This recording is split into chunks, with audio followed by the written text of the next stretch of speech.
After 41 years of marriage, I thought I understood silence. I thought I knew every version of it.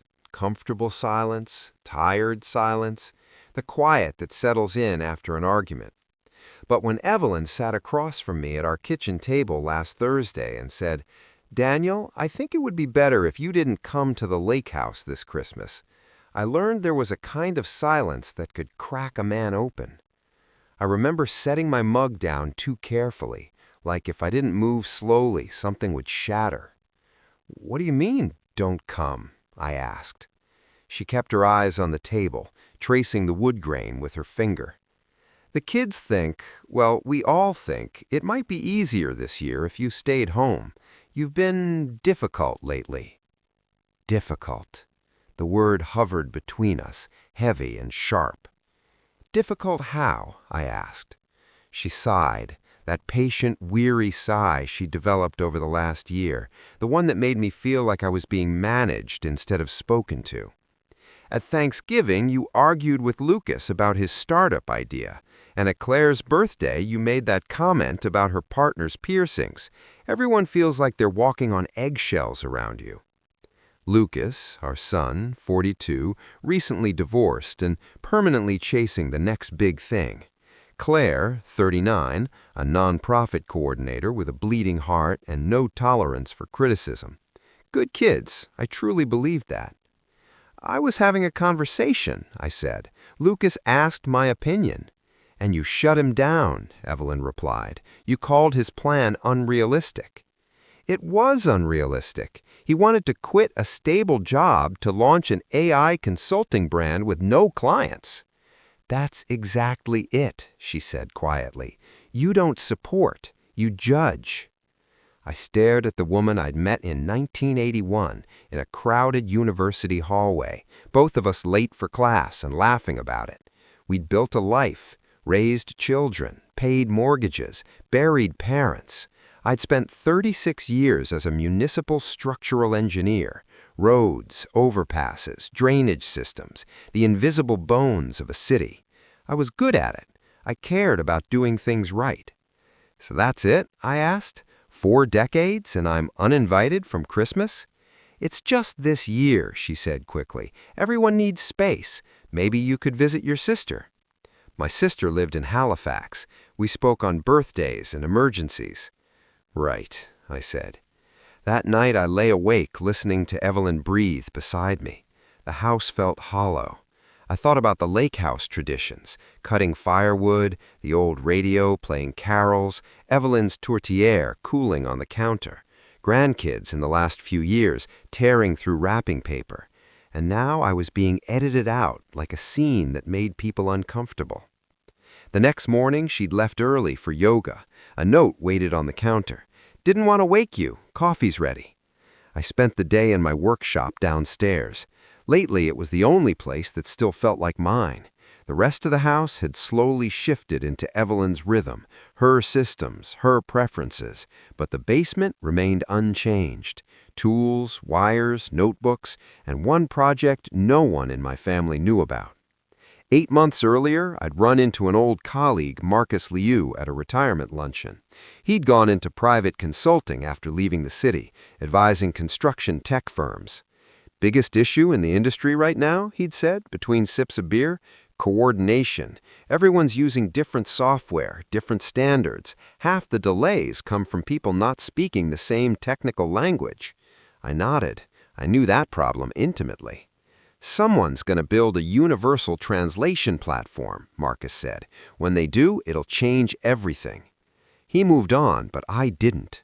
In the early 2000s, while working on a major transit expansion, I'd created a coordination framework, paper-based, manual, but incredibly effective. It standardized communication between contractors. It saved millions. Eventually, it was shelved, replaced by newer tools that never quite worked as well. But I never forgot it. So, after that conversation, I started building again, quietly. I learned Python at 66. I studied machine learning models late at night while Evelyn slept. The kids joked about Dad learning to code. Evelyn called it a retirement hobby. By November, I had a working prototype. It wasn't pretty, but it worked. I tested it against old project datasets. The results were undeniable. Fewer errors, faster timelines, massive cost reductions. I showed it to Marcus over coffee. He stared at my screen, silent. Finally, he said, "Daniel, do you realize what you built?" "A coordination tool," I said. He shook his head slowly. "No, this is industry-level innovation." 3 weeks later, a Toronto-based firm called North Peak Capital wanted to talk. I didn't tell my family. Christmas came anyway. Evelyn left for the lake house on December 23rd, packing for 2. "Just in case," she said softly. I spent Christmas Eve alone. The house was decorated, lights glowing for no one. I drank a single glass of whiskey and felt something unexpected. Peace. At 12 minutes past midnight, my phone rang. It was Lucas. "Dad?" he said, voice shaking. "Why is your name on the news?" "What are you talking about?" I asked, already sitting down. "There's a notification everywhere," Lucas said, words tumbling over each other. "It says you sold some construction technology platform to North Peak Capital for $8.2 million. Dad, is this real?" I closed my eyes for a moment. I'd known the announcement would come quickly. I just hadn't expected midnight on Boxing Day. "It's real," I said. "That's the initial acquisition. There are performance incentives over the next few years." There was a long silence on the line. Then, "I need to call Claire," Lucas said, and hung up. Within minutes, my phone exploded. Missed calls, texts, voicemails piling up faster than I could process them. Evelyn called 3 times, Claire twice. I let it ring. Not out of spite, I just didn't know how to speak yet. The next morning, I woke to a house flooded with winter light and 49 unread messages. Journalists, former colleagues, a producer from a business podcast, and my family. Evelyn came home that afternoon. No warning. She walked in like she still belonged there, coat half off, eyes wide and searching. "Why didn't you tell me?" she asked. "Tell you what?" I replied evenly. "Don't do that," she said sharply. "The deal, the technology, all of it." I studied her face, the same face I'd memorized over decades. "Would you have listened?" I asked. She opened her mouth, then stopped. "When was the last time anyone asked what I was working on? Not politely, not out of obligation. When was the last time anyone actually cared?" "That's not fair." "It is fair," I said. "You told people I was having a late-life crisis, that I was playing on the computer. You decided what my work meant before you ever tried to understand it." Her shoulders slumped. She sat down heavily at the table. "I didn't know," she whispered. "That's the problem. You didn't want to know." She cried quietly, the kind of crying that doesn't ask for comfort. "I'm sorry," she said. "I'm sorry for dismissing you, for thinking you were done growing." That evening, Lucas and Claire arrived together, coordinated, nervous. "We owe you an apology," Lucas said. "Several," Claire added. I waited. "We treated you like you were irrelevant, like your experience didn't apply anymore." "And that was wrong," Claire said, "even before the money." "I don't care about the headlines. I care about respect."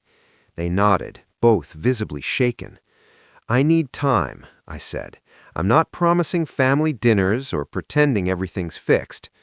"That's fair," Claire said softly. The following weeks were a blur. Interviews I declined, meetings I accepted. North Peak gave me an office downtown and a team of engineers half my age who actually listened when I spoke. They asked questions. They argued intelligently. They built on my ideas instead of brushing them aside. For the first time in years, I felt useful. Evelyn suggested therapy. We started in January. "When did you start feeling invisible?" I thought about it. Gradually. Somewhere along the way, I stopped being seen as someone still becoming. "And how did that feel?" she asked. "Like fading, slowly." Evelyn cried again. In February, Lucas came to me with a proposal, A real one, thought out, market research, strategy. "I want to work with you," he said. "Not because you're my dad, because what you built matters." I didn't say yes right away. By spring, we were working side by side. He listened, learned, changed. Claire found her place too, helping shape how the technology interacted with real communities, not just profit margins. North Peak loved it. Evelyn took computer classes. She asked questions now, real ones. By the time Christmas returned, we were back at the lake house together. Not perfect, not healed, but honest. That night, Lucas stood beside me on the deck, snow falling softly. "Last year," he said, "I was relieved you weren't there." I turned to him. "It was the worst Christmas of my life," he continued. "Not because you were gone, because we made you go." He looked at me. "Are you happy, Dad?" I thought about it carefully. "I'm not invisible anymore." And that was enough. Later that night, after the house had gone quiet and the laughter faded upstairs, I sat alone by the fireplace. The lake outside was frozen solid, moonlight stretching across it like a promise. The fire popped softly, the same sound it had made every Christmas for decades, yet I felt different this time. Not lighter exactly, but steadier, like something inside me had finally locked into place. My laptop rested on my knees, old habit.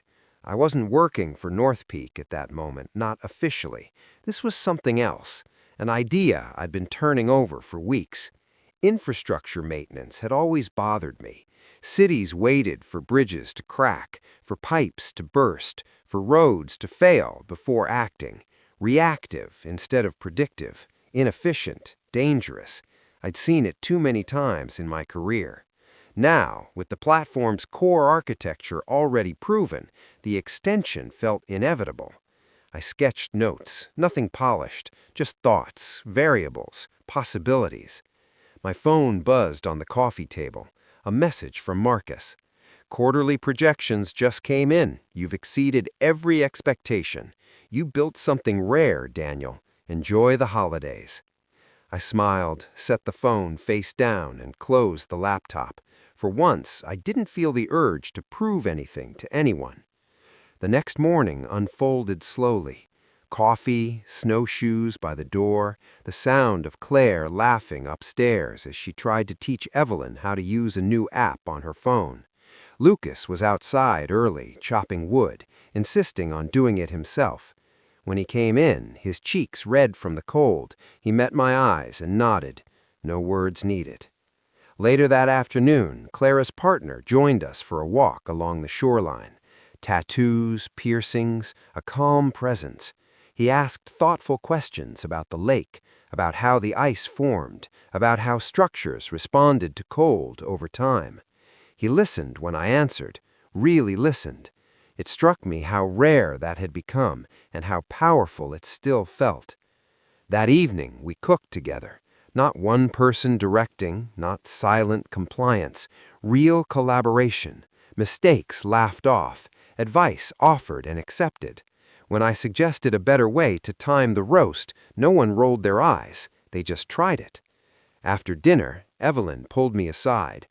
"I know we're not fixed," she said, "but I want you to know I see you again." I believed her, not because of the words, but because of the effort behind them. In January, work ramped up. North Peak's team expanded internationally. My role grew. Consulting turned into mentoring. I found myself guiding young engineers, not just technically, but professionally, teaching them how to think long-term, how to respect systems, how to understand consequences beyond spreadsheets. Lucas thrived in his role. He made mistakes, owned them, learned fast. We disagreed often, but the arguments were different now. Mutual, grounded, respectful. Claire's advisory board gained attention. Municipal leaders reached out. Community groups asked for input. The platform began shaping not just projects, but conversations. Evelyn kept learning, slowly, patiently. She never pretended to be something she wasn't, but she stopped assuming I was finished becoming something new. One evening in early spring, she asked me, "Why didn't you give up when we stopped listening?" I thought about it for a long time before answering. Because the work mattered, even when no one was watching. She nodded, understanding more than she ever had. By summer, the media attention faded. I preferred it that way. Recognition is loud but shallow. Purpose is quiet and deep. Sometimes, late at night, I thought back to that Christmas alone, the tree glowing for no one, the calm, the clarity. I realized now that it wasn't loneliness I'd felt. It was relief. Relief from shrinking myself to fit other people's expectations. I still loved my family. That never changed. But now the love had room to breathe. One afternoon, Lucas stopped by my office unannounced. "You know," he said, leaning against the doorframe, "if you hadn't been excluded last Christmas—" "I know," I said gently. "None of this would have happened." He nodded. "I hate that it took that." "So do I," said. "But I don't hate where we ended up." As he left, I turned back to my screen. Lines of code, models updating in real time, systems learning, improving, adapting. At 68, I was still building, still learning, still arguing when it mattered, and listening when it counted. And this time, no one was asking me to be quieter.